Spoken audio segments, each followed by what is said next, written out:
hududlari tuman kengashining navbatdagi muntazam sessiyasini o'tkazish uchun yig'ilganmiz. Sessiya ishida 25 nafar deputatlardan 21 nafari ishtirok etmoqdalar. Kvorum yetarli. Bugungi sessiyaga xalq deputatlari, tuman kengashi deputatlari, ichki ishlar, tuman prokurori, bo'lim boshliqlari, davlat soliq inspeksiya rahbari, tuman hokimining o'rinbosarlari, tegishli tashkilot, korxona muassasa, siyosiy partiyalar rahbarlari va ommaviy axborot vositalari vakillari taklif etilganlar. Hurmatli deputatlar, sessiya ishtirokchilari, taklif etilganlar asosan kelib bo'ldilar. Bugungi sessiyani ochish to'g'risida kimda qanday taklif bor? Marhamat. Rahmat. Ochilsin degan takliflar tushyapti. Boshqa takliflar bo'lmasa, sessiyani ochilsin degan deputatlarning munosabat bildirishlarini so'rayman. Marhamat. Rahmat. Qarshilar betaraf yo'q. Bir ovozdan tasdiqlandi. Xalq deputatlari tuman kengashining 19-sessiyasini ochiq deb e'lon qilaman.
Hurmatli deputatlar, mahalliy davlat hokimiyati to'g'risidagi O'zbekiston Respublikasi qonunining 17-moddasiga asosan sessiya kotibini saylab olishimiz lozim. Sessiya kotibi etib 22-changitma saylov okrugining deputat Azizova Mavjudaxon Kamoldinovani saylash to'g'risida taklif kiritilmoqda. Boshqa takliflar bormi? Bo'lmasa, ko'rkunlari munosabat bildirishlaringizni so'rayman. Marhamat, rozilar?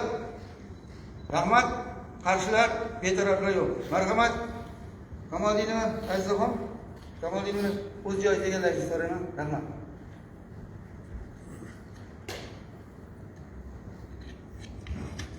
Rahmat.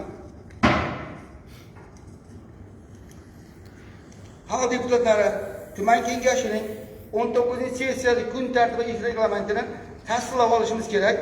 Kun tartibi ish reglamenti sizlarga tarqatilgan. Kun tartibi ish reglamentiga o'zgartirish yoki takliflar bormi? Bo'lmasa boshqa takliflar kun tartibi ish reglamentini tasdiqlash degan deputatlarning ovoz berishlarini so'rayman. Rozilar? Rahmat. Qarshilar, betaraflar yo'q. Rahmat.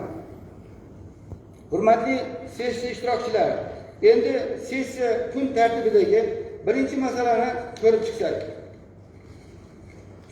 O'zbekiston Respublikasi Prezidentining 2026-yil 27-yanvar kuni 2026-yilda Toshkent shahrida xavfsiz muhitni shakllantirish bo'yicha namunaviy amaliyotni yaratishga qaratilgan chora-tadbirlar to'g'risida Norin tumanida Chilonzor tumani tajribasini taqdim etish, davlat va jamiyat xavfsizligini to'g'ridan-to'g'ri tahlil solayotgan uyushgan jinoyatchilik, narko-jinoyatlar, kiberjinoyatlar hamda yashirin iqtisodiyotni oldini olishga qaratilgan chora-tadbirlar to'g'risidagi masalamiz. Masala yuzasidan so'z Norin tumani Ichki ishlar bo'limi boshlig'i Karimov Ilmurod Abdumalikovga. Marhamat.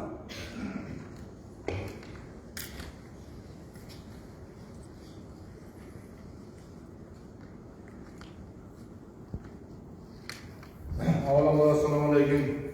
Hurmatli deputatlar, hurmatli yosh qatnashchilar. Bu masalani kecha sizlar o'zlaringiz yig'ilishlarida ko'rib muhokama qilingan, meni o'rinbosarim qatnashib tushuntirgan.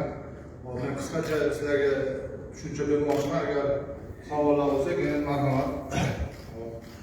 Muhtaram Prezidentimizni 27-yanvar kuni qo'llash bosh boshqarmasidan ichki ishlar organlari huquqni muhofaza qilish idoralariga o'tkazgan video selektorlarda shu xavfsiz muhitni yaratish bo'yicha Chilonzor tajribasini o'zlari shaxsan tushuntirib berdilar va u yerda Chilonzor tumani to'rligi, Mirobod va shunga o'xshagan Shayxontohur degan tumanlarni to'rligidan so'rab har bitta shaxsga, har bitta rahbarga o'ziga tegishli masalalar bo'yicha topshiriqlar berdilar. Bu Chilonzor tajribasining asosiy maqsadi shu xavfsizlik kengashida ham, undan keyin huquqni muhofaza qilish idoralariga o'tkazgan selektorda ham asosiy O'zbekiston uchun 4 ta xavf bor, xavf aytib o'tildi. Bu muhtaram Prezidentimizning 2025-yil yakunida ham ma'ruzalarda ham bor. Hozirgi raisimiz aytgandek, O'zbekistonga va dunyoga xavf solayotgan xavflar bu kiberjinoyatchilik, ikkinchisi uyushgan jinoyatchilik, keyingisi narkotrafik va giyohvandlik vositalariga noqonuniy aylanmasiga qarshi va to'rtinchisi yashirin iqtisodiyot. Bu bo'yicha Chilonzor tajribasida Chilonzor tuman hokimligi binosida alohida shtab tashkil qilingan va shuni Prezidentimiz qo'pol qilayotganda har bittasini detalni tushuntirib berdilar. Bu biz o'zimizga tegishli o'z kuch vositalarimizdan samarali foydalanish, jinoyatni 70% tungi 5:17:00 dan 3:00 gacha bo'layotgan vaqtga bo'layotganini hisobga olib, butun respublika bo'yicha o'sha vaqtga naryadlari va ko'chadagi xodimlar oqimini keskin ko'paytirish va undan tashqari aynan shaxslar bilan ijtimoiy profilaktika obyektlari, ayollar, jinoyatchilikka moyil shaxslar, yoshlar bilan ishlash bo'yicha topshiriqlarni berdilar va har bitta mas'ullarga topshiriq berganlar. Bu yerda o'zimizni anaqa huzurli profilaktika yo'nalishida ishlar bor, yo'l harakati xavfsizligi, jinoyat qidiruvi, terrorizm va hokazo har bittasi bor. Undan tashqari hamkor idoralar, ya'ni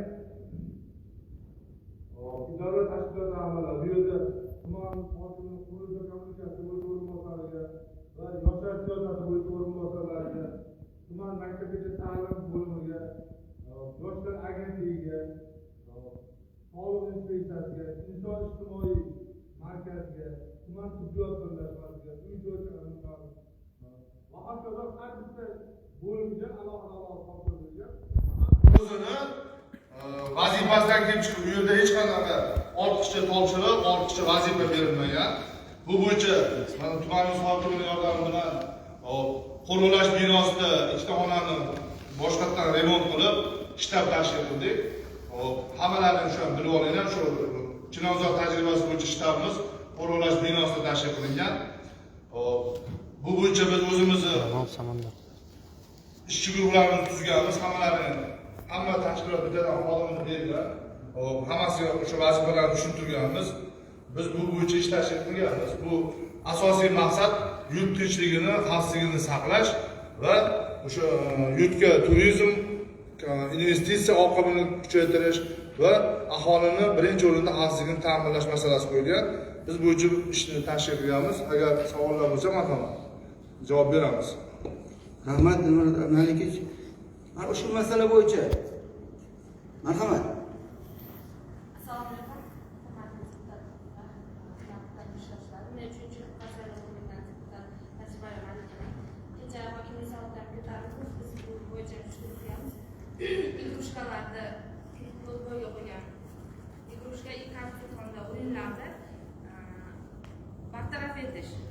Lekin hozir soliq xodimlari yurganda ularda asosiy hujjat borligi uchun adliya o'tiribdi. Buni deputatlarimizning qarori bilan olib tashlash yoki bir afatni o'zgartirishga o'tishdi. Chunki qanday kompyuter egalari, tadbirkorlar o'zini hujjatlarini ko'rsatyapti-da, biz asosiy. Mana sen qilib anjomimizda tadbirkorlar o'rnatgan. Tayyorgarchilik asosida bor bu jamoatchilarga qo'shilib turmasdan. Shuning uchun bugun bir qat'iy chora ko'rsak, shularni oldini olishga, bu o'zi ijtimoiy xavflar yoshlarning o'rtasida juda ham ko'p. Buni oldini olishga mana shu qarorimiz bilan asos bo'ladi. Haqiqatan to'g'ri aytyapsiz. Kecha viloyat hokimiga ham aytdilar, topshiriq berdilar. Hozir biz ham takliflarimizni aytyapmiz. Hozir viloyat adliyaga ham topshiriq bo'lgan. Bu bo'yicha qonuniylikni o'rganib berish birinchi o'rinda. Keyin hozir menimcha bizda bunaqangi shartnomasi yo'q. Adonor aka, bu asosan soliq inspeksiyasi qilib bergan shartnomalarda viloyat soliq boshlig'i axborot berdi. Faqat bog' attraksion bor joylarga ruxsat berganmizda, lekin uni ham qonuniyligini o'rganib aytamiz dedilar. Kecha Shuhrat aka o'zlari viloyat hokimiga axborot berdilar. Bundan tashqari adliya boshlig'iga qonuniyligi bo'yicha topshiriq berdilar. Qani, tadbirkorlar huquqini cheklash bo'lib qolmaydimi deb topshiriq berdilar. Shu viloyatda qanaqa komanda topshiriq bo'lsa biz bajaramiz. Masalan, biz tumanimiz bo'yicha o'zingiz ham ishtirok etyapsiz. Biz ham xodim beramiz, hech qanaqa masala yo'q. Agar har qanaqa yordam kerak bo'lsa, biz xodimlar tayyor.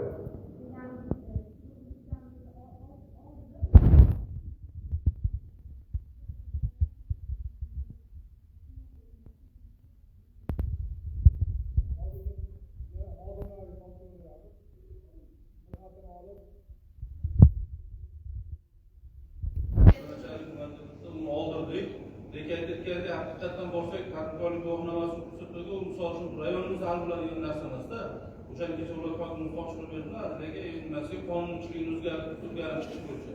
Agar qo'shimcha bo'ladigan bo'lsa, hamkorlik ishda uni bartaraf qilamiz. Endi haqiqatdan borsa, qonunlar ro'yxatga o'tib olgan davlat ro'yxatida, tadbirkorda buyuk.